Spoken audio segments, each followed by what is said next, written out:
why don't we get started? So our guest today is Mayank Bathwal, who's the CEO of Aditya Birla Health Insurance, and we'll talk all about our guest in a few more minutes. I just want to quickly go over a few housekeeping items so that we can get to the topic at hand. As always, stay on mute so that everyone else can hear clearly, and please type away any questions you have in the chat window throughout the session so that at the end of it, we can make sure to get your questions answered. If you're not already a member of the Longevity Lab, there are lots of good reasons to become one. It's free, and there are lots of useful insights and health tips that are shared by experts.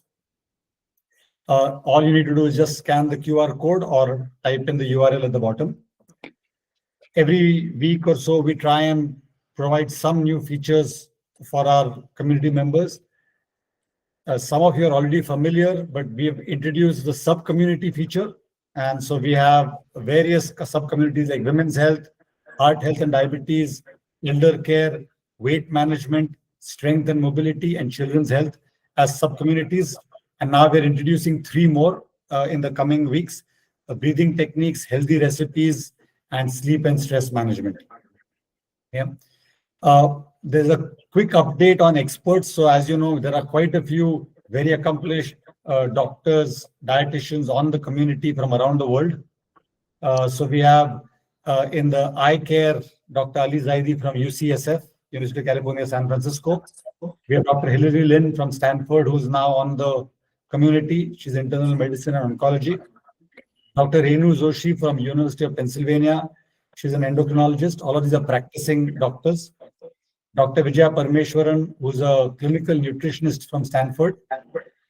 Andrew Talansky, who was a guest speaker in the past, top 10 Tour de France rider, and he'll be talking about performance and mobility whenever you have questions on that.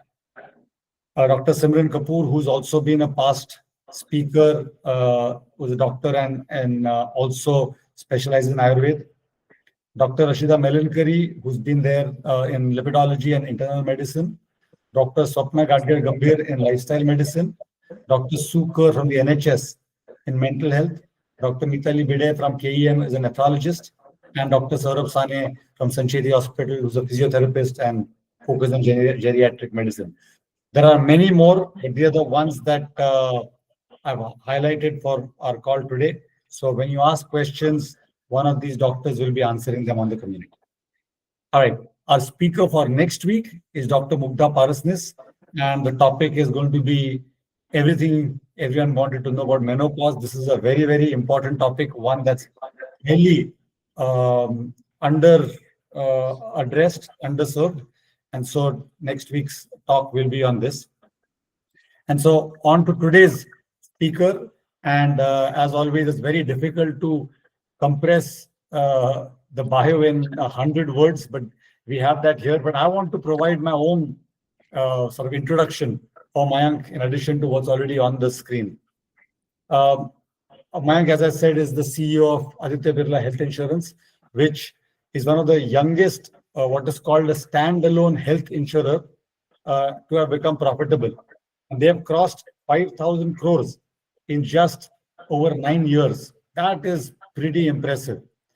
While that demonstrates Mayank's skills as a very, very good operator, but the reason I reached out to Mayank to be a guest on our community actually was because of a different aspect of what he's brought to the table. It's not just an insurance company that has grown fast, but he has done it with innovations, and he's a believer in the importance and power of health. And in fact, I would argue that Aditya Birla Health Insurance is an example of doing good by doing well. Their claim settlement ratio, which as a consumer we all care about, is at 96% from what I've read in the records. But what makes that impressive is the average for the industry seems to be closer to 88%. So that's considered excellent.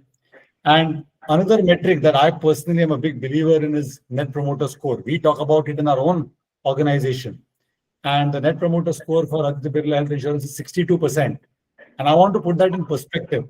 Some of the best brands, Apple, Porsche, two of the very, very well-known brands, their net promoter score sits in that range. So that tells you that it's not just a company that's doing well, it's doing well by keeping its customers happy. And another thing that we'll talk a lot about today is this interesting innovation that Mayank and ABHI have introduced, which is called Health Return, a program that basically rewards policy holders that are looking after their health. And I'm going to sort of talk a lot about that. In fact, I'll just give one interesting anecdote before we get started, and that is, if I was an Aditya Birla Health Insurance policy holder, and I've checked this with the team, with the Aditya Birla Health Insurance team, if I was a policy holder in India, I would pay my first year's um, premiums, and then because of my other numbers, because of the amount I walk, my cholesterol, and all those numbers, my renewals would effectively be free. I will be paying zero. And we'll talk a little bit more about that. If that has not intrigued you enough, I hope, I don't know what will. In any case, I want to thank Swati and Sharvari for enabling this. They've been very, very helpful. And so this is the reason I want to talk to Mayank. How often does one call a health company an inspiring one? And I really want to figure out with Mayank what got him down this path and a lot more. So without further ado, Mayank, welcome to the community podcast. Thank you, Nikhil. Thank you for this opportunity to interact with you, and through you share our thoughts and experience with your other parts of the community, members of the community. So I'm really privileged to be here. Thank you so much. Lovely. And Mayank, congratulations on the 9-year anniversary. I understand this week was your foundation day. So Yeah, congratulations yeah. on that. Thank you for that. So, Mayank, let's start with what inspired you personally. Because one thing I always hear about you is that you walk the talk. You yourself have decided to live a very, very sort of as healthy a life as one possibly can. Uh, can you talk through, that journey first? Yeah, that's interesting journey, Nikhil. I would say, I was kind of on and off on my health journey. Uh, get inspired by some people, get onto my health journey, do a lot of stuff. Um, you know, through my kind of I'm 55-year-olds today. Started running a marathon at 40. Tends to happen with many people, right? Yeah, you get to that age, suddenly you get into this thing. I must run, and I must kind of test myself. But I think the real shift happened about 12, 13 years back when I started on this whole journey of looking at the opportunity to set up a health insurance company for the group that I work for, the Aditya Birla Group in India. And I've spent my entire career there, so I got this opportunity to do that. And when I was exploring what should the model be, and then I, interacted with many players globally, and then we kind of got down to the deciding the model for ourselves. It was a very intriguing model of how a health insurance company can actually drive better health outcome for consumers and create social good, apart from creating the financial security that it tends to do in a very stressful situation. And that kind of really inspired me, because I said that if I'm setting up a company which will drive and give a message out to the community and especially to its consumers, that health is your biggest asset. We all may believe that I've been given I'm born in a certain community, I'm born in a certain family, I'm born in a rich or not so rich family. But one thing that does come to us is our health, which is a lot more in control than any other aspect of our life.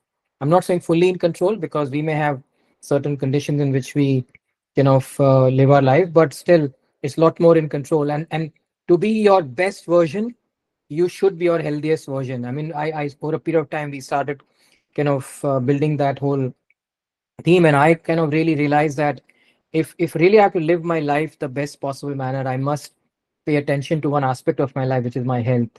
Because if my health is not with me to the extent I can do what it takes for me to do to keep it at the best possible version, then I'm potentially putting my goals and my ambition in life at risk, because an unhealthy self of mine will, not necessarily let me achieve my goals and dreams. And that started that journey. And then over the last 10, 12 years, I learned a lot more about health also, because I got an opportunity to interact with some of the most I would say accomplished people in this field across different aspects, right?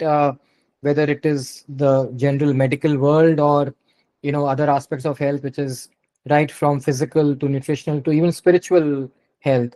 And that kind of I started reading a lot. I met people, and that kind of encouraged me, and in many ways made my conviction come to a level where I said, if I have to promote this, then I must live that myself, because I can't talk to someone, hey, you must live your life in a way that gives your health the opportunity to help you live your dreams, if I'm not kind of demonstrating that to that person. So I think, and with over a period of time, then we have created that whole way of living in our organization also, which I love to share more thoughts of, and our experiences. But I'm a very firm believer, because whether it's at an individual level or whether it's at the most macro level, let's say for me, my country, India, if India has to achieve its true potential, then the one thing that must happen is all Indians must live their healthiest life, and then lot many things become possible than otherwise. Yeah, no, I think you made some points that I want to really highlight, which is so many of us, especially in our 30s and 40s. I mean, I am also 53, mine, so we are similar age, but I know what my own thought process was in the 30s and 40s, and that is, we are chasing a career, we are pursuing our professional lives, and it comes at the expense of health, because it's almost like I have to pick. But the point you're really making is, in order to really chase your dreams and your career, you really, really need health to be on your side. Because if that doesn't support you on your journey, by the time you're in your 50s and 60s, you are not going to be able to pursue those dreams, and maybe even sooner. And so that is such an important point, that it's not a either or. It has to be and for it. Absolutely, absolutely, Nikhil. And the time that we're living in any case, changes are happening so fast that stress and just the experience of dealing with so many changes creates so many issues in life, whether it's personal or professional life. And the one thing that really helps in dealing with that is if you're taking care of your health. And and when people say, hey, I don't have time for my health, I always tell them, no, it's not about time, it's about your priority at this stage. If you have priority, finding an hour in a day is not going to be an issue. Yeah, one of the things that I read somewhere a couple of years back, which has really resonated with me, is people say, "I'll die for my kids," right? But are you willing to live for your kids, right? Absolutely. And that requires you to start getting healthy. That's a Uh, great thought, Nikhil. so, I want to go to something that has always been a point of confusion for me personally. On one hand, for an insurance company in general, any insurance company, their best customers would be the ones who live very healthy lives, right? But historically, in my various conversations with insurance companies over the last 10, 12 years, I have not seen that lead to the insurance companies trying to drive healthy practices. They almost left it on the consumer. So, what I'm very curious about, Mayank, is how did you convince your board to go down this path? Because while logically it may be true, there were not too many other companies you could point to and say, look how they have done it. You were, in that sense, one of the innovators. And how was that process? Yeah, I mean, it's an interesting question you asked, Nikhil. I remember, uh, you know, 2013, 14, when I was presenting this to our chairman. and also to our business head in terms of the opportunity. One thing was very clear. We were, I would say, a relative late entrant in the health insurance business. So, if you look at all insurance companies together and who are providing health insurance, we were probably going to be, I would say, the 49th or the 50th health insurance provider in the country in some shape or form or the other. And so, being part of the Birla Group, one thing was very clear, and that is very clear in any business that we enter in, that if you're not going to be able to create a space for ourselves amongst the top few companies in any sector that we come in, then typically, it's not a business worth investing in. That's the clear expectation and mandate from our chairman. And so, whilst the brand itself is so strong that I would have, got, on the basis of the strength of the brand, a clear kind of opportunity in the market to do well. But as I said earlier, that something that intrigued me was that, a health insurance business is finally doing what? It is in its traditional form and avatar, and I've seen this globally, is actually more of what is called sickness funder. You fund for a sickness event, right? Yeah. And whilst and whereas it creates a very long-term relationship with its consumers, it creates as long a relationship as it can with its consumers, right? Because health insurance is one offering where typically consumers need it to their end of their life. And so one of the things that we wondered is that why, can't we do something more if this is a kind of relationship in terms of tenure that we are building? And one insight that was very interesting is that if my consumer is healthy, then of course my business is healthy, right? Whereas if you're in only a pure play sickness funding event, then you're not doing anything to influence consumers towards a better health outcome. And in India, there are certain unique, regulatory requirements. I will not go into the details, but they're technical stuff, which was making the business even more difficult economically if you followed the traditional model. So the first thing that, I went to the, I remember the board and said that, we'll have to think that, are you investing in a business which is going to be a pure play sickness funder, or do you want to invest in a business which can actually create a lot more value for its consumers than just funding for its sickness event? And that kind of intrigued them, and they said, explain. And when we presented this whole model, to some extent inspired by South African model, I think it kind of in some way emanated from South Africa because of, again, its unique regulatory position, that we can actually create a more, I would say, contemporary organization which has, which is the organization based on how consumers want to engage with a brand, not in moments of stress, but consume services when they invest or buy an offering. uh, and whilst you will have to invest a little bit more in the beginning, because for a model like ours where we engage with consumers to drive better health outcomes, we have created products where we incentivize consumers for good health, and in the only product in the world probably where, as you said earlier, the consumer's premium can become zero virtually, other than the increase because of age, etc., in which will again not be a very large amount to pay. Uh, and also then when consumers are with us, we help them, in some way dealing with their health conditions through a whole combination of coaching, etc. Uh, but in the long term, the business will be having the kind of relationship with consumers which no other health insurance company will have. It will have economic, viability which no other health insurance company will have, and therefore a stickiness of the relationship with consumers, which by word of mouth will start becoming more and more, I would say, positively, in as they say, self-fulfilling.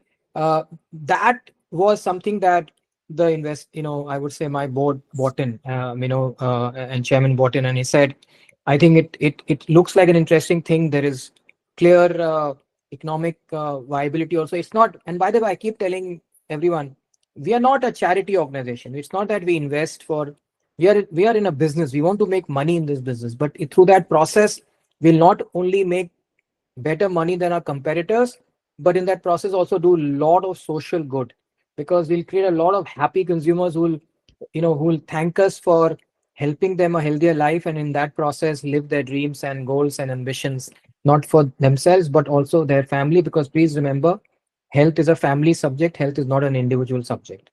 And that, it was a task, but I think we were able to convince because of its just the opportunity that it created in catering to a lot of white spaces which otherwise would not have been met by a traditional health insurance model of sickness funding. Because there we would have just been fighting for market share within the space, and maybe the market would have grown, we would have got our share. But through this process, we opened up so many white spaces. For example, people who were healthier and younger who would not otherwise come into health insurance, get encouraged. And someone like you who's living a healthy life, yeah, even a younger version of Nikhil would love to be our consumers because they say, hey, I mean, this is interesting. I mean, where would I get an offering like this where I'm getting, incentivized for living a healthy life for myself, by the way, doing something for myself, not for someone else. And if something happens, I will still be protected. So we say, know your health, improve your health, get rewarded. And if something still happens, stay protected. That's the theme of our business. And it caught the attention of our board and subsequently the consumers and the other parts of the ecosystem very well. Yeah, no, I think there is the way you phrased those four aspects. The last part was stay protected, whereas for most health insurance companies, that's the first part, stay protected. Right? This stay protected is almost a collateral benefit of doing all the other things, and A- that is, a- yeah, You're right. I mean, how do people normally sell insurance, Nikhil? People sell, hey, if something will happen to you, so buy health insurance or buy, let's say, term life insurance, etc. We don't say that. We don't talk the language of fear. We say, hey, you want to live your dreams. For that, you want to live a healthy life. What if we help you in that journey of yours? And if something still happens, you will have protection against that as well. So suddenly our language is a lot more positive. yeah, In none of yeah. our communication we use a language of fear and negative language. Yeah, and that's why I loved it when you just put it this way, right? Because I was waiting for you to say, the protected part, but that came last, and that's everybody's first statement, and that I Absolutely. think summarizes in many ways the philosophy, right, of the approach. And the other point that you also made is, most people do not think about health insurance when they're younger, right? Because it is supposed to be something that protects you when you get sick, and most young people do not think they will get sick. But this changes the game because now it is about, hey, it's almost like a gamification of being healthy, right? Now I want to almost see, hey, if I lead such a healthy life, what will happen to my premiums? Whereas in the traditional model, I have to pay my premiums whether I'm super healthy, whether I follow good practices, whether I don't. It has no real attraction in our younger days. And in the older days, we only do it because of fear. So I get the point, and I get to see why the board looked at it as a different approach than the traditional model, right? Absolutely.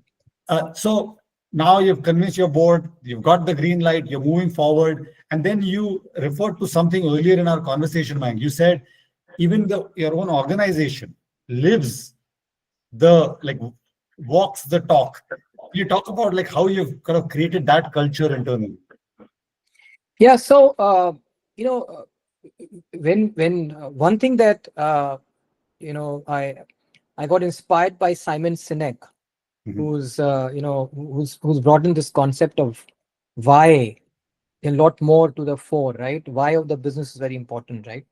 So when we had the model, and very early on before we started operations, and the early team, the 10, 15, 20 of us, we said, let's answer the question, the why of our business very clearly, very sharply. So why do we exist? Why do we have the license to operate?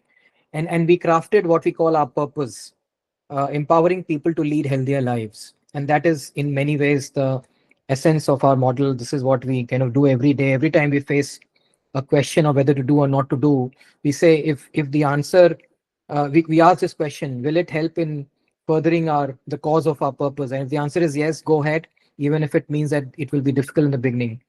So as we started, we crafted this purpose. We said, if we have to empower people to live healthier lives, it has to start with us. I mean, if as an unhealthy Mayank cannot go and talk to, as I said earlier, any stakeholder, they said, what are you talking? And so therein started the journey. I mean, we have got we kind of started influencing each other. We did a lot of stuff. Some people caught on it early, some people kind of took some nudging, but as they saw each other, I mean, I remember, one of my senior colleagues, he used to be obese. He was battling with diabetes when he joined us. And it's not that, by the way, we don't hire people who are not healthy. We What we look at it is that, do you believe that health plays a role in it? And if you do believe, then we will work with you in your journey. And he joined us, and within a year and a half or two, he was one of the fittest person in the organization, inspired by the journeys of many of his colleagues. uh, by the way, when he came, he struggled in his performance in the first 6 months, 9 months, and I was wondering whether we had made the right choice, because his performance was not on track. But as he started getting onto his health journey, a year and a half down the line, fitness, diabetes was not a problem. He'd managed it well, and you know what? it it rubbed off on his performance. He became one of the most successful sales leaders in our organization, to the point that, if you want to live your life to the best way you want to, in many ways, whichever way you define success, you have to live your healthiest version. And that started rubbing off. He did that in his team. So a lot of times people look at each other and say, hey, am I missing something? There's an element of FOMO also. Am I missing out on something? And when they see these stories, and what we do is we put these stories a lot out for everyone to see and hear and share. So it just started kind of playing with each other. And if you talk to anyone in the organization, they'll be able to narrate the purpose very well.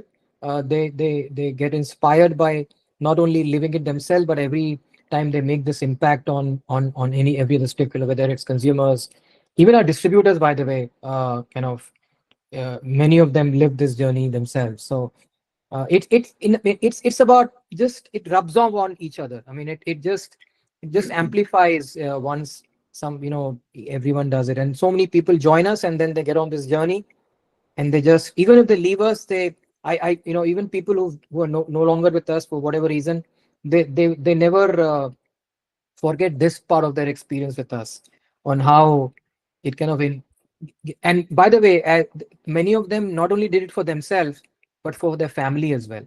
So many Yeah. family members write back to us that, thank you for at least this part of how you inspired us as an organization. Yeah, I think that point is so critical. We see that with our longevity lab community members. The number of stories I've heard where a person joins and then they tell us, our family members were making fun of us because they saw us walking after a meal or being very specific about what we eat. And now, few months later, having seen the success of that primary family member, the others have said, okay, maybe this is not such a bad idea. Then they start doing it. And now they are doing all the same things that they were laughing at a few, months or a year earlier. So success is very contagious. You start seeing results either in others or in yourself. You start going down this path further. It's always that initial friction of getting started, and for that you require to be surrounded by like-minded people. Absolutely, absolutely. So, Mayank, can you just briefly explain the health returns program, right? What is the fundamental approach? Because I think that will give everybody Yeah, a sense of how it works. yeah. So we've actually got uh, two, three parts of our overall what we call health first model. Um, One is what you call health returns. What it does is that it says uh, there's a matrix of your biometrics, health biometrics, which is, and we keep it very simple, which means that you must know your health, as I said earlier. So we do a very basic health assessment, blood pressure, diabetes, blood sugar, cholesterol, BMI, right, and whether you're smoking or not. And we say, if based on this, we can give you what is called your healthy heart score, the Flemmingham healthy heart score, which is an internationally acknowledged score. And if that is, so it's green, yellow, red. So if it's green, then you're eligible for the highest slab. And then if you are physically active up to 13 days in a month, then you get up to 30% of the premium for that month. So if you're green and 13 days active, you get 30% of your premium back every month for the month's premium. And then at an aggregate level for the year, if you're physically active, and that is defined by 10,000 steps a day or 300 calories in a session burnt in a day, or we also, for people who do yogas or swimming, etc., where sometimes steps and calories may be difficult, we do something called a physical health assessment, fitness assessment, sorry, which also is can be a proxy um for your physical fitness. And so if you do 325 you're active for 325 days in a month, sorry, in a year, which means 10,000 steps a day or other measures that I spoke, then at that stage you get your 100% premium back. So it's a combination of your health biometrics and physical activity. Now you may argue that there are other ways, of other parts of health, nutrition and other elements. The reason why we picked up these two in the beginning was because these are measurable and reliable, because I can't track your nutrition actively, but physical steps I can track, calories burned I can track, because digital health and fitness trackers and wearables, even your smartphone, by the way, is tracking your steps or calories, etc. So that is a very reliable way. I mean, whether through Google Fit, Apple Health, etc. And again, the biometric can be done. I remember before COVID we used to do a physical health assessment. Post COVID, we have now been even a face scan can give very reliable measure of some of these metrics of blood pressure, diabetes, etc. We now we have brought that in. And but now we are getting access to technologies even for nutrition and, let's say, sleep, etc. All of that is coming. So in our newer products, we'll bring them also to become a way of rewarding individuals for other aspects of health, not just move, so that we do right now. And so that's health return. And the other aspect we do is that once you're a consumer with us, even if you are living a healthy life like this, you may, because of other conditions like genetic and others, you may develop other health conditions, including lifestyle condition that today happen. In that case, we will have a set of coaching which will help you deal with that condition.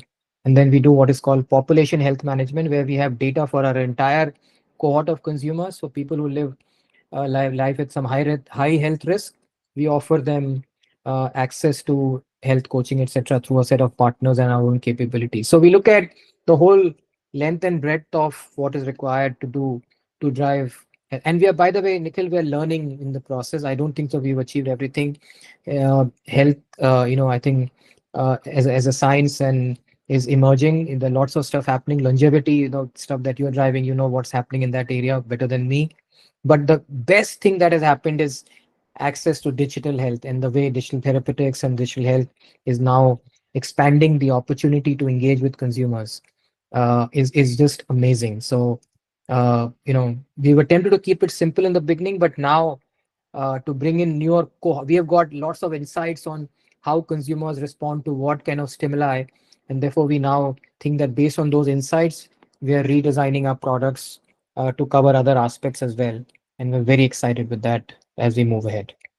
Yeah, no, this is such a fascinating and exciting area to be a part of, because very rarely has technology and health in the past been spoken about in the same sentence, right? But Yes. now it is coming together super fast, and I can imagine the learnings y'all are having, because as part of the longevity lab community, we talk about all the same things and we're trying to integrate all of that. Of course, it's a free effort, but the objective is the same. How do we help everybody just lead healthier lives? And one of the things I noticed, Mayank, is that almost 10% now of your policy holders have benefit or have uh, sort of been involved in the health returns program, right? They have got some level of discount, which they would otherwise have never gotten had it been the traditional model. Absolutely. So, in fact, last year we would have paid about 6.5% of our consumers benefit for what I would call a sickness event. Typically, that's what health insurance companies do. But we paid to more than 9% of our consumers benefit for a good health event or good health, demonstration. So 1.5 times virtually, and we feel a lot more happier. And so imagine those, 10%, 9, 10% consumers who otherwise in any other health insurance offering would have got nothing and would have said, "Hey, what am I paying this money for?" I probably would have left that insurance, as it typically happens in India after paying for a year or two. But now they'll say, "No, oh, no, I think this is where I want to be, and this is where I must continue." So and that's what's kind of makes it even more, and it kind of just gives us that conviction that we're on the right track, and this is what we're doing, because creates a lot of positive business outcomes also. These 9% consumers are some of our most profitable consumers also, by the way. Yeah. In fact, I wanted to double click on that, Mayank. I know Sharvari forwarded me the earnings announcement and all of that, and I found an interesting metric there, which I'd love for you to comment on. But I think what it said effectively was people who were not active at all versus people who were active at least 13 days a month, their loss ratio was 100% was used as a baseline for the people who are not active, whereas for the ones who are active 13 days a month was like 74%, which Yeah, means these people who are healthier are also not claiming as much, which says good for them and good for the company, right? exactly. What That's what I said earlier, right? A healthier consumer of mine creates a healthier outcome in my business as well. And and so we keep discussing this, that in that process not only are we creating better business outcomes, but better happier consumers and social outcomes, right? So they are more persistent with us, they stay with us longer than any other set of consumers, and more than what we see in the industry. They are they are less claiming, and therefore more profitable, and we love to kind of then give them back more.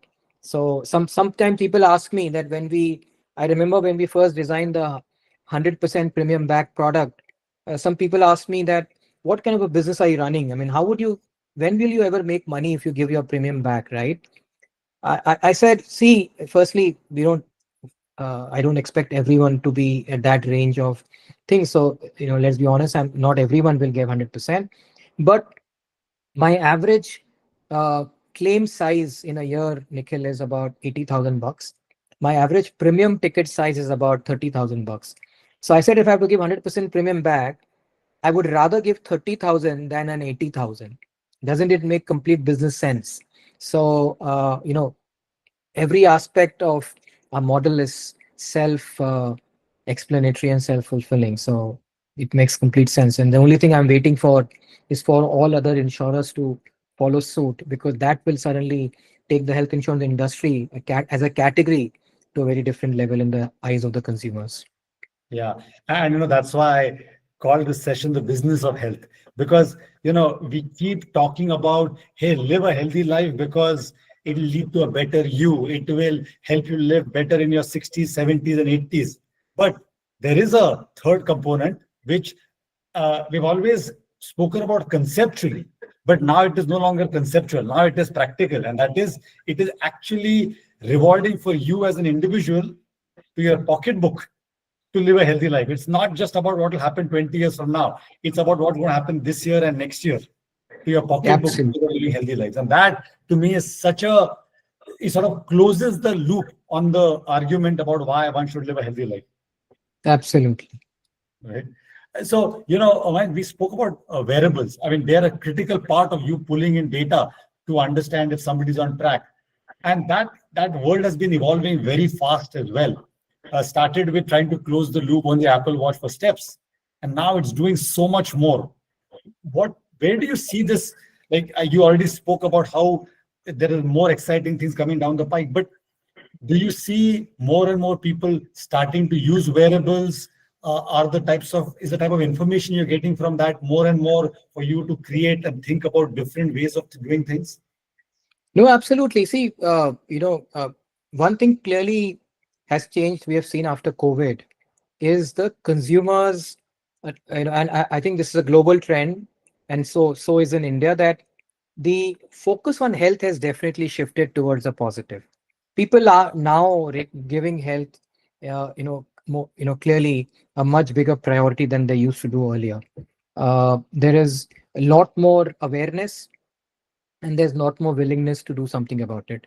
And see, wearable is one very, I would say, uh, you know interesting way to engage with health.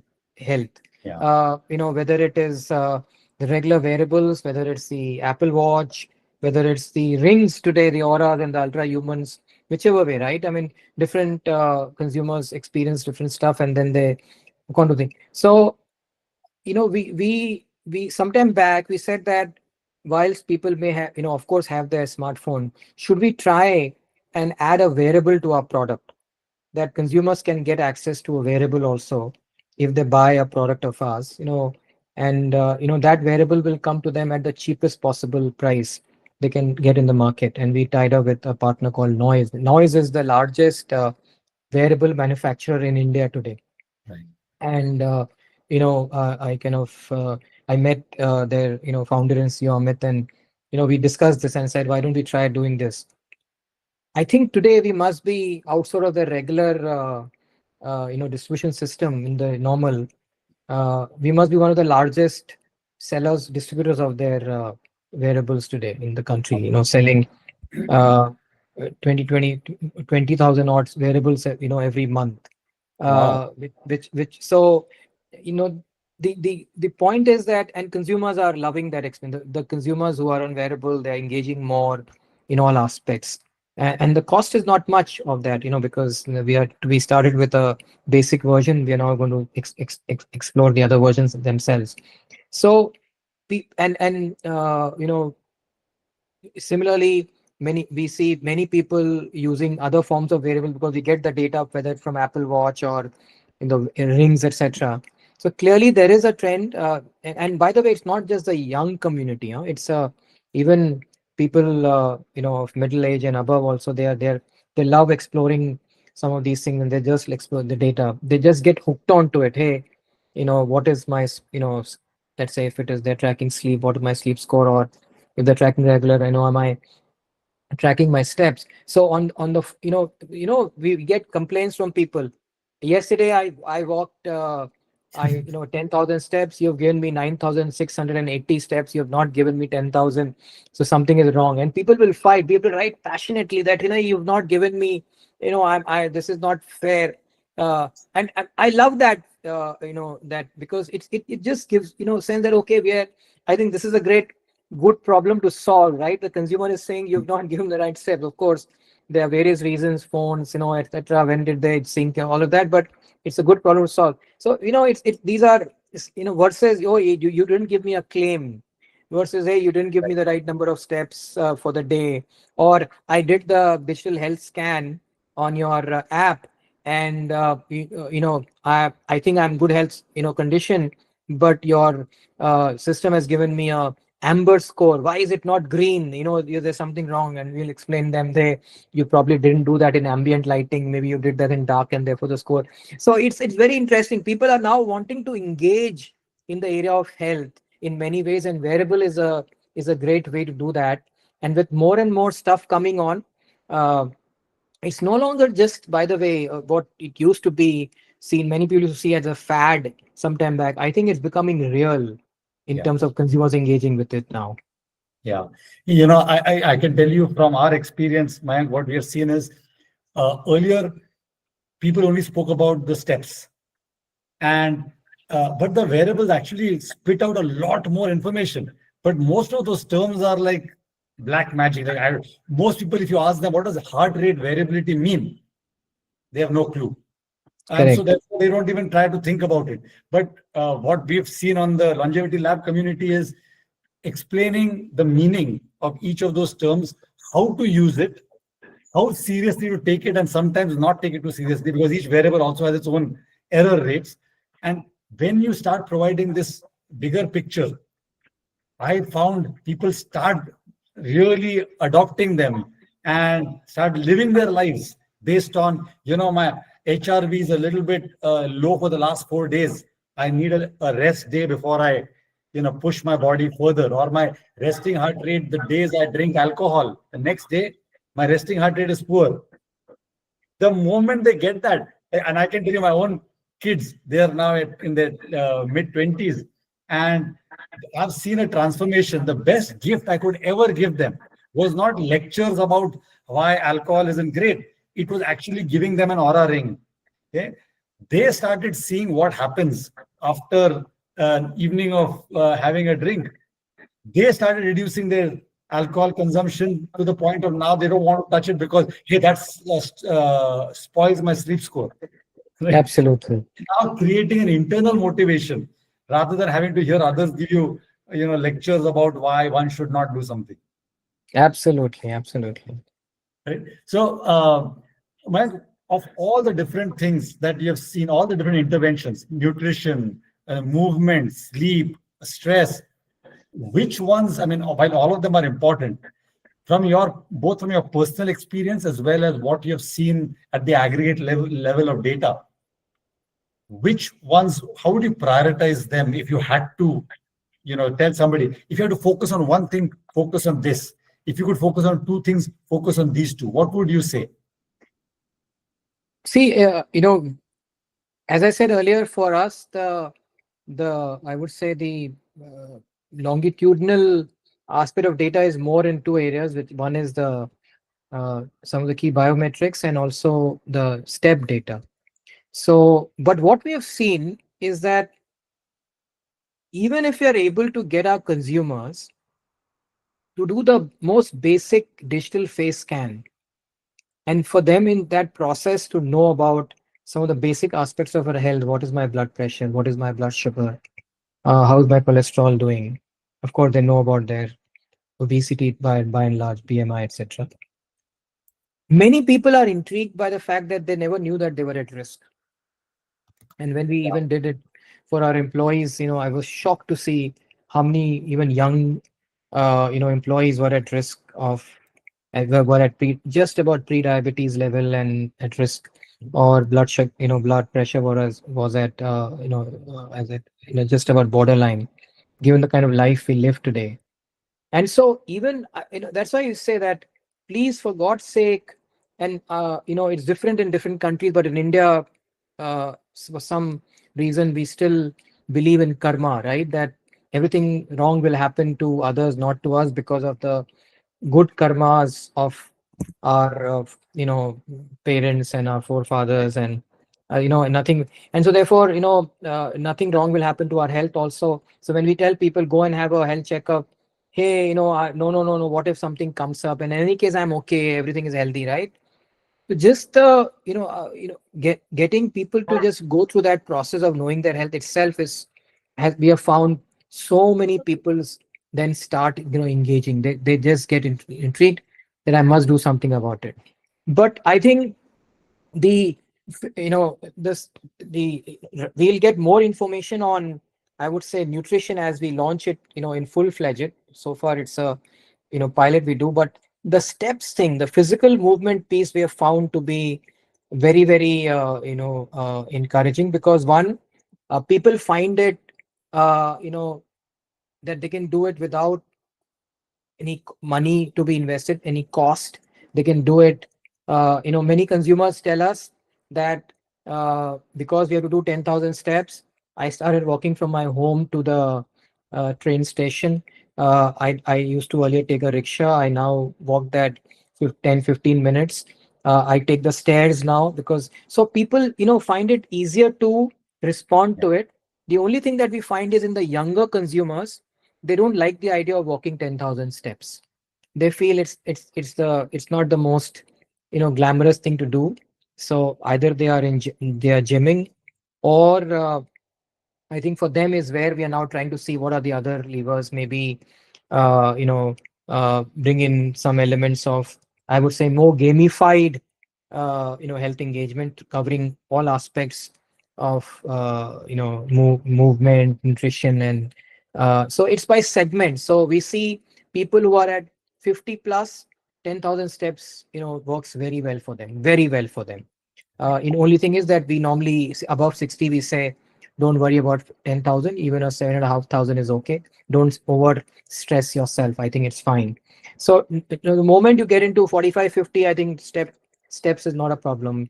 Whereas, so yeah, 35 and below, we find 10,000 steps becomes a problem. So we are finding a more, I would say, engaging gamified version. So we do a lot of tactical stuff for them. We brought in health based early discounts, etc. So I think my sense is that we're now looking at bringing nutrition and also the resting heart rate potentially as a proxy for what we call eat, move, and heal proposition. But as we get in, we'll get more data. But from whatever experiments we have done so far, the younger consumers will respond, much more to a, for them, we have found that health is not the same objective every this month. It could be, maybe I want to go to a gym. Next month, it could be, hey, I just want to eat well. It could be sleep well. So it changes. The priority is changing more frequently than for, I would say, the middle aged and above. So we are finding the right answer for them, and more as you know, they want more instant gratification. So they want here and now. So that all of those are what stuff normal consumer insights. We are bringing that into the way we are designing our offerings and engagement strategy with different cohorts of our consumers. So we are now in the process of doing what is called hyper personalized health engagement at Hmm. n is equal to 1 level based on insights that we get. Right, right. Yeah, what we have found is for the younger crowds, when we talk to them and those of them who are on our community, for them, resting heart rate, uh, it's almost become a game, right? I want to bring it as low as I can. And HRV, what can you get it to? Muscle mass, right? Muscle Nowadays, you mass. get these scales, right? The body composition analysis scales. Those help a lot with the muscle mass metric. For the younger audience, those things matter more than the ones that matter for 50 and 60-year-olds. So yeah, you're absolutely right. Um, Mike, do you see the role of AI? Lots of diagnostics, lots of wearables are integrating AI more and more into the things, and they seem fascinating, but I'm not sure whether they are still as reliable as they need to be. I'm sure eventually they'll get. But what is your take on how that is coming into this space? Yeah, I think I'm definitely intrigued in the different aspects of our business, in the more traditional aspects of our business, in claims, underwriting, sales, etc. We have got some phenomenal use cases of AI which are like really transforming the way we do business. Uh, in the area of health, what we are now doing is that as we are now getting a larger mass of health data for our consumers, how can AI be leveraged to give us much better insights around, how can we draw the right insights, and how can we then kind of come up with the right recommendations for different cohorts of a consumer. So we are also working with experts in this area in terms of bringing the whole area of medical science and also consumer behavior, right? So two aspects that health is a very individual subject. What health means to me will be very different from health to you or to any of the listeners on the podcast today. So combination of medical science and bringing in the whole science of behavior science and neuroscience into it, then even if you have the right recommendations, right insights, what's the best way to create that nudge for the consumer? So we are Yeah. even using in the area of what language do you use to kind of nudge the consumer. So that's one aspect that we're doing. And but also from the area of, I mean, I don't know, I was recently listening to a podcast where someone was telling me that based on work done in US, by the way, they were sharing the US example that if a doctor diagnoses, the chances are that the diagnosis will be correct 74%. If the doctor uses AI in its Yeah. fullest avatar, it goes to some late 70s. But if it's only AI, then it goes to early 90s. That intrigued me a lot, right? So Right. I'm saying if that is what is happening, of course, These are still, whether they have been done at what scale, etc.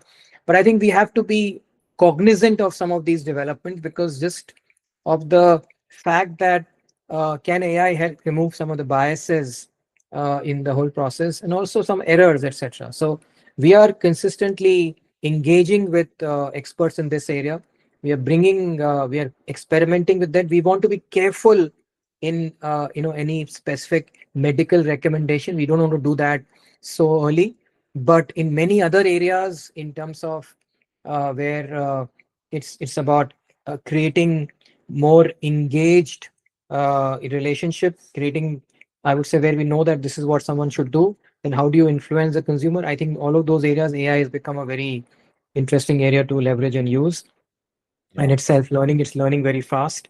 So both, the general avatar of AI and also Gen AI in many ways. So Yeah. I'm pretty excited about the opportunities that lay ahead of us because of this. Mayank, one of the things that we are doing is we are actually in various engagements in the US and now beginning in India, where we are working with doctors and dietitians to create a combination of their expertise to train the AI, so it almost does all the groundwork. Because 80 when we talk to doctors, they tell us 80% of their time is spent answering the same question for lots of people. It's only that final 20% where they're providing the real value add. And so we said, can we offload that 80% in their specific voice off to the AI? And so it's that combination, because AI without a doctor isn't credible, and a doctor Yes, without AI isn't scalable, right? correct. So that is the philosophy we are using, and it's again early days, but what we are seeing is pretty fascinating in the amount of scale you can get of doctors to be able to provide non-emergency, medical advice, but more of should I be taking statins? I mean, that's an example. Are probiotics good? Today, people get that information on social media, which can be very wrong, very Exactly. not credible. So it's this. And so I think there's something definitely we should be talking about, because there is a lot that can be done there. Absolutely. Right? Completely agree with you. So I know we're running out of time. Meg, I've already asked a couple of the questions that have been asked from the audience, but one more. Given the rate of change, uh, on one hand, things are evolving rapidly, but the regulatory authorities are not known to be the ones who are at the forefront of keeping up with that pace of technology. The IRDAI and all of that, how do they respond to these new technologies? Is it like a long process for you to convince them about all of this new approaches of doing things, or is it easier and easier with time? I would say, I think the Indian context, at least the model that, the work that we are doing, we have always found them to be in this aspect pretty forward looking. Because I remember when we were starting business, there was no regulation which allowed health insurance companies to incentivize certain behaviors of consumers. So we couldn't have done this. We went there and, shared our experience. We shared why this should be done, etc. And we were able to get them to kind of come up with regulation which enabled us to do the same. So there is, because they understood that, and based on our experience, now they're actually recommending to other insurers also that we must look at this model, because this is a model that has now been demonstrated. Similarly, leveraging technology. In fact, there is a change that is expected in the Insurance Act in India, where which is we are looking forward to it very, very eagerly, which is what is something called value added services. If that happens, technically we may be allowed to sell other health services along with our offering. So suddenly we can kind of create a much more meaningful and personal bundles of offerings of what will help you live a healthier life, and then insurance. So it could become a even more a meaningful set of proposition that we can sell to our consumers. So I would say we are lucky to have in this aspect a regulator who's very forward looking. That is actually very encouraging to hear. You've already got one member who is a CFO of a company. He said, "It's amazing how you folks have redefined health insurance, man. I will surely switch from my existing insurance when it comes up for renewal." So there you Look go. forward I to think look forward to having you on board. Thank you for helping us potentially have one customer, Nikhil. Time well spent. now I can guarantee you, based on this, once it goes out to our 40,000 odd people who are involved with what we do, I think you'll get a lot more. There's one more person who just dittoed that. So right there, it's Thank you, got. Sujata. How about partnering with nutraceutical brands promoting supplementation? It's been a fad in the Gen Zs and Alphas towards stuff like creatine, omega 3s, vitamins. It provides an incentive to the younger population the way that it aligns with something that they find in quotes healthy. See, the way we are looking at it is we think that it's an ecosystem play. So nutraceuticals could be one part of it, but we are now creating a whole ecosystem. For example, we are now creating an ecosystem for people living with diabetes, right? So at the same time, we don't want to be the ones who are kind of going to call ourselves the experts in medical science. We will leave that to the experts in those areas. So we always tell our consumers that you must make sure that you're not getting influenced by the WhatsApp universities and the social medias. You must make sure that you are taking, if you're talking about any nutrition plan, go to a proper nutritionist, etc. So in these areas, we are careful. We don't want to tie where we are not sure of the science behind it. But once there is a proven science, we want to bring them into the ecosystem and offer them, because the first step towards good health is access to good health. So, Yeah. or every part of the good health ecosystem. So every part of the health ecosystem. So sometimes people struggle with access itself. And if they have good access, then I think that's a great start. So that's the principle we use. Any other area we will decide based on what's the science and what's the general perception, view about the reliability and credibility of that. Yeah. No, I think you put it well, right? I think it's creating an ecosystem where you're trying to increase access, you're trying to increase awareness. Because sometimes half the problem is I don't even know I should be doing a certain habit, or that the Yes. habit I'm currently doing is a bad habit, right? Like in my case, I should drink fresh squeezed orange juice, and I thought it was a good habit, only to find out that having excess amounts, eat your carbs, don't drink your carbs, right? Became the mantra. So half the battle is awareness, then access, and if credibility comes because you say, look, we have seen that this works, therefore we are suggesting it. It's also overcoming that credibility because today people don't know what to believe anymore. Absolutely. So I know there is going to be a lot more questions, but we are now well out of time. Man, thank you for spending a full hour with us in the midst of everything else you have going on with you. Truly appreciate it, and I'm sure the Longevity Lab members who have not only listened to it will show you their love, but the ones who are going to watch the recording and read all about it will truly appreciate this conversation. So, man, thank you so much.